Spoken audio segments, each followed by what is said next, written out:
Welcome back. હું છું ચિત્રા. અત્યારના મહત્વપૂર્ણ સમાચારો પર નજર કરીએ તો લાઇન ઓફ એક્ચ્યુઅલ કંટ્રોલ પર ભારત અને ચીનની જે સીમા છે તેના ઉપર તણાવ વધી ગયો છે. 3 કલાક સુધી આપણે જણાવી દઈએ કે LAC ઉપર જે ફેસ ઓફ થયું હતું, હિંસાત્મક ફેસ ઓફ ભારતની સેના અને ચીનની સેના વચ્ચે, જેમાં 3 જે ભારત તરફથી કેઝ્યુઅલિટીઝ થઈ છે તેને લઈને અત્યારે આપણે જણાવી દીધી કે રાજનાથ સિંહ અને બિપિન રાવત CDSની વચ્ચે બેઠક શરૂ થઈ ચૂકી છે.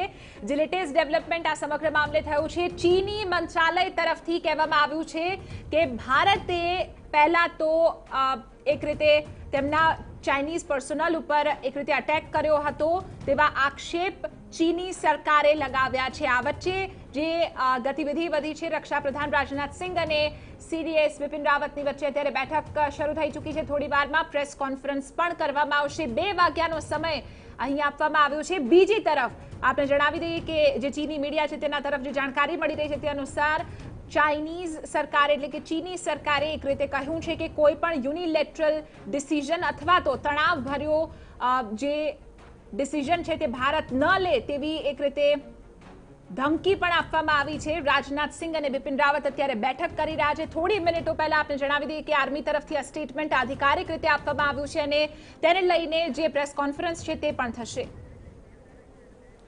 तो हमारा संवाददाता रजनीश रंजन जोड़ा है. रजनीश, अभी जो लेटेस्ट डेवलपमेंट इस पूरे मसले पर दिल्ली में हो रही है, CDS और जो डिफेंस मिनिस्टर है उनके बीच में मीटिंग हो रही है, और कौन कौन है इस मीटिंग में रजनीश?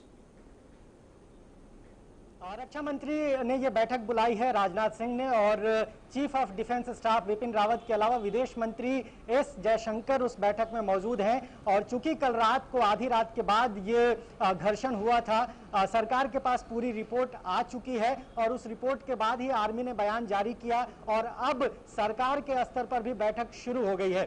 किस तरीके से जवाब दिया जाएगा और सरकार की आगे की स्ट्रेटेजी क्या होगी इस मामले में, उस पर यह बैठक बुलाई जा रही है. उम्मीद ये जताई जा रही है कि इस बैठक खत्म होने के तुरंत बाद ये तीनों लोग प्रधानमंत्री के कार्यालय जाएंगे, प्रधानमंत्री से मुलाकात करेंगे और वहां पर राष्ट्रीय सुरक्षा जो प्रमुख हैं NSA वो भी मौजूद हो सकते हैं और ये तमाम लोग मिलकर आगे की रणनीति तैयार करेंगे. इस वक्त राजनाथ सिंह के घर पे ये बैठक चल रही है. बहुत महत्वपूर्ण ये बैठक है और इस बैठक में क्या निष्कर्ष निकलता है उसकी पूरी ब्रीफिंग जो है वो प्रधानमंत्री को दी जाएगी, राष्ट्रीय सुरक्षा सलाहकार को दी जाएगी और उसके बाद सरकार आगे कुछ फैसला करेगा.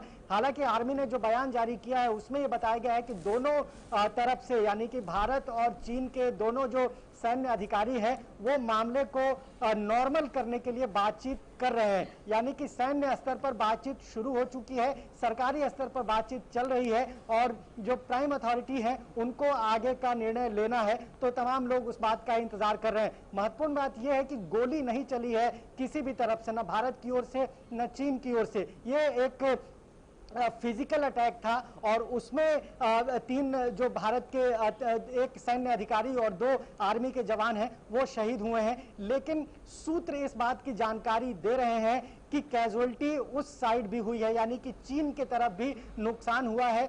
चीन की ओर से जो बयान जारी किया गया है उसमें नुकसान की कोई जानकारी उनकी ओर से नहीं दी गई है, लेकिन ये सूचना जरूर सामने आ रही है कि इस फिजिकल अटैक में जहां पे पत्थरों से हमले किए गए हैं उसमें चीन का भी नुकसान हुआ है. उसकी जानकारी सरकार की ओर से, सेना की ओर से बाद में दी जाएगी. फिलहाल बातचीत का जो दौर है वो शुरू हो गया है सरकार के स्तर पर और जो प्राइम अथॉरिटीज हैं उनके स्तर पर.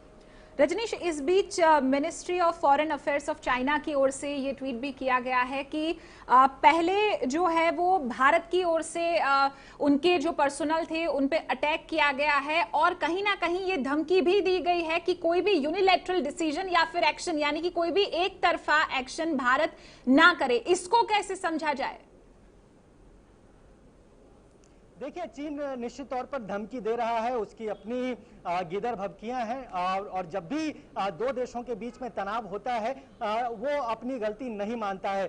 चीन भी अपनी ओर से यही सफाई देने की कोशिश कर रहा है. उनके स्टेटमेंट को अगर आप ठीक से पढ़ें तो उसमें उन्होंने लिखा है कि मंडे को 2 बार भारतीय सेना ने, यानी कि कल 2 बार भारतीय सेना ने बॉर्डर लाइन को क्रॉस किया. ये कतई संभव नहीं है, जबकि वहां पर ट्रूप्स अवेलेबल हैं, वहां पर लगातार एस्केलेशन और डी एस्केलेशन का का प्रोसेस चल रहा है, तो ऐसे में भारतीय सेना बॉर्डर को कैसे पार करेगी, ये अपने आप में एक अचंभित करने वाली बात है। और उस समय चीन के लोग गोली नहीं चला रहे हैं और सिर्फ पत्थरबाजी हो रही है और वहां पर फिजिकल हमले हो रहे हैं, तो कहीं ना कहीं उसके अपने बयान में ही कई तरह का विरोधाभास है, कई तरह का कॉन्ट्रडिक्शन है। लेकिन साथ ही साथ वो एक तरह से थ्रेट भी देने की कोशिश कर रहा है कि भारत यूनिलेटरल एक तरफा निर्णय न ले। कहीं ना कहीं उसको लगता है कि पिछले कुछ दिनों से जिस तरीके से उकसावे की कार्रवाई चीन की ओर से की गई है, लगातार बॉर्डर को एक तरह से टेंस्ड किया गया है, तो ऐसे में भारत कुछ बड़ा निर्णय ले सकता है। और पूर्व में भी भारत ने कई